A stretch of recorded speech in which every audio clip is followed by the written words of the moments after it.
Swamiji, the age that we live in, technology has become very prevalent, and it's a great blessing in many ways, but it also seems as much of a curse as a blessing. Will that trend continue, or? I think people will reach the point where they find that having everything perfect and efficient and everything will not give them what they're looking for. It really does not matter whether I can drive my car faster or more, or I have to walk. It doesn't matter. Nothing matters outwardly, and technology can bring you to a certain point, but it can't touch your inner reaction. So the richer people are, often the more unhappy they are.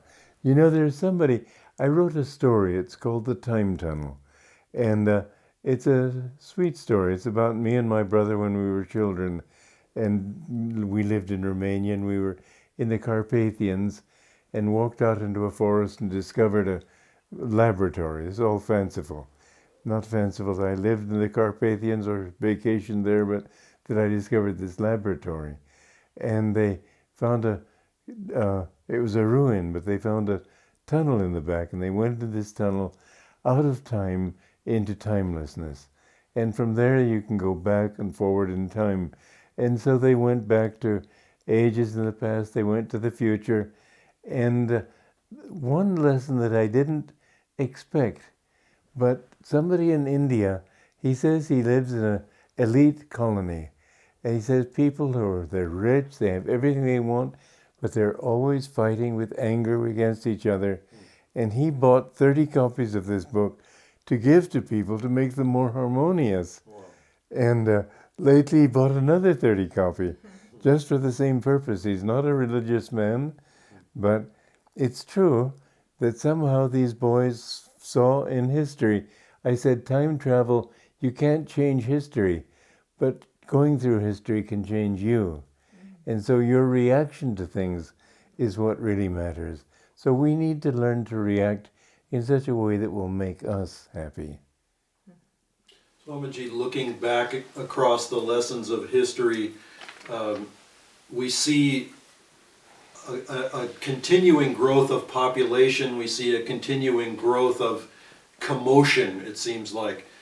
Is that going to come to a head at a certain point? You know, we're in an age of greater energy now. Before, when people thought in terms of matter, their minds were also duller, and their means of destroying each other were duller. They could only use bows and arrows, and then guns, and then cannons, but still, now with atom bombs, you'll reach an age when people, everything, they understand things as more mental, vibration. They'll understand that everything, time itself is a delusion. They will have mantric bombs. By words they can destroy people. These things, the chaos will continue until farther into that age. Then people begin to understand that really everything is God, and there will be peace for many thousands of years until that cycle comes down again and people fall once more into the delusions that we live in right now. But all that time, yes, we're coming into a time of greater strife because anything we do has more power. You drop an atom bomb, it can kill many more people than just a bullet or something. So yes, things are not going to get easier. However, I do think this, that we're coming to a time right now where depression will bring world war. I think that could easily bring atom bombs. I think that if they do drop an atom bomb, it won't be over Mont Blanc or Mount Shasta. It'll be on cities like Los Angeles or New York or London. It will be terrible. But I do think people will be so fed up with war after that we'll come to a period of peace that will last 300 years or more. And I think that is coming in our future. It will continue, however. People will go back, and man is a contentious creature. And until he overcomes this contentiousness in his own heart, he'll never have peace outside.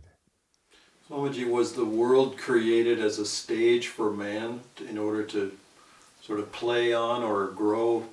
Well, Shakespeare put it that way, and it's as good a saying as any. But in fact, we're all the playwright, the actors, everything. And God is in everything, and God is acting everything through us. It's really, I remember Yogananda describing to me how God eats people. Death, life, they don't mean anything. In the end, the whole purpose of life is to discover who we are and what we are. And so we live on this planet. Consciousness is in everything, because that consciousness created the rocks even. There's consciousness in the rocks. Science has discovered that the rocks, solid matter, is just energy. And they found that even metals can become tired.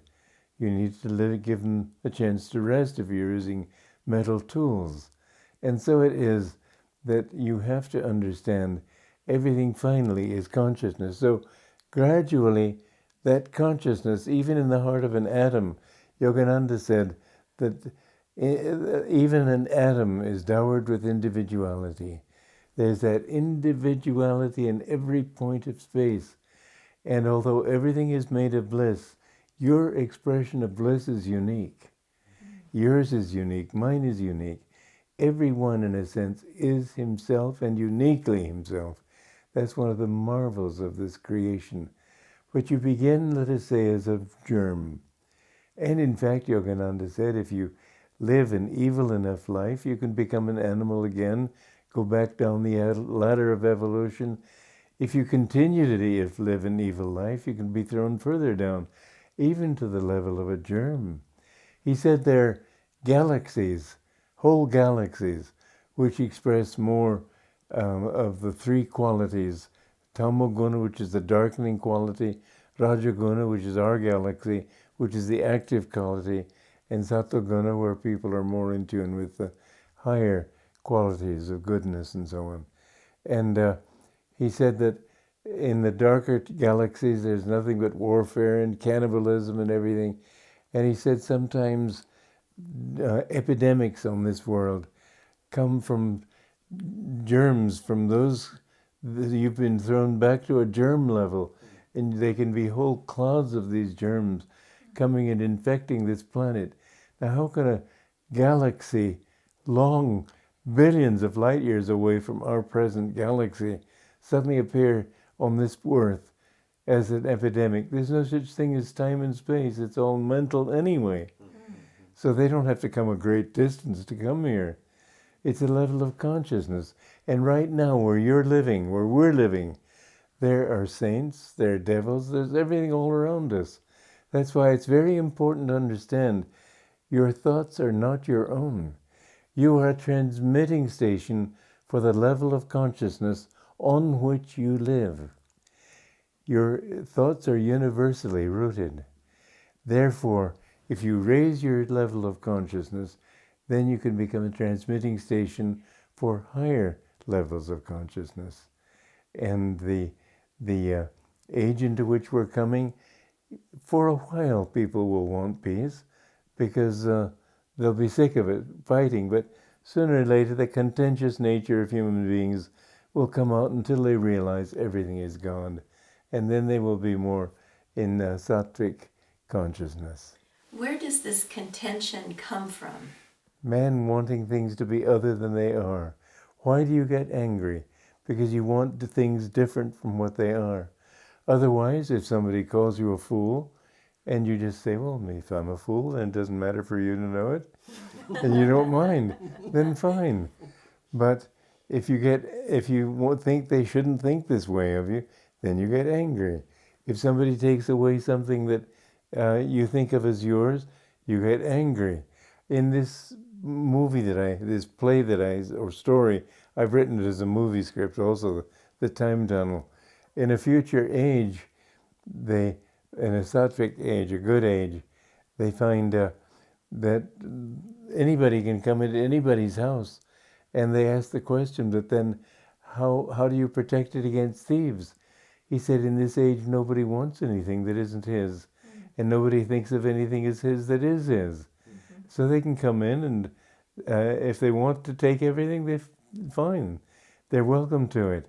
And if you can do that, then you have complete peace. There's a beautiful story in the life of Emperor Alexander. When he went to India, he heard about these yogis, and he heard about one yogi, and he sent somebody, and the man told him, His Majesty the Emperor wants you to come and answer questions, and if you come, he will load you with riches, but if you don't come, he'll kill you. And he said, if he wants to take this body, fine. I've put it to the use that I needed, and I've gained my lessons from it. I don't need this body. If there's anything he wants from me, let him come to me. And so the king came to him. But truly, that's why in India they speak of saints as Maharaj, great king, because a saint is truly the true king. A king who has no control over his own emotions is no king. You are truly a ruler when you're a ruler of your own emotions. When you don't care what happens to you, you're willing to be killed, it doesn't matter. I had this interesting experience in a dream recently. I dreamed that some people put me to the fire, were burning me at the stake. And they were, as can happen in dreams, sitting at a banquet table nearby, feasting and drinking and laughing, and I was perfectly indifferent. And then some friends came and saved me, and I was still indifferent. And I was very happy to find that it just didn't matter. Yes, I knew that I would feel pain, but on the other hand, the pain would be temporary. Then I'd be out of this body, and I would be incapable of feeling pain. Therefore, when I go to the dentist, for example, I don't take Novocaine, because I think it's good for you to discipline your mind not to think this pain is something that shouldn't happen. If it happens, let it happen. What comes of itself, let it come. That's a very good rule to follow in your life. What comes of itself, let it come. Nishkam karma is another rule. Act without desire for the fruits of action. One time the dentist was working on me, and it was more painful than usual. Usually I sit there and compose music or work on a passage that I'm writing in a book or whatever it might be, and just don't pay any attention. But this time it was commanding my attention.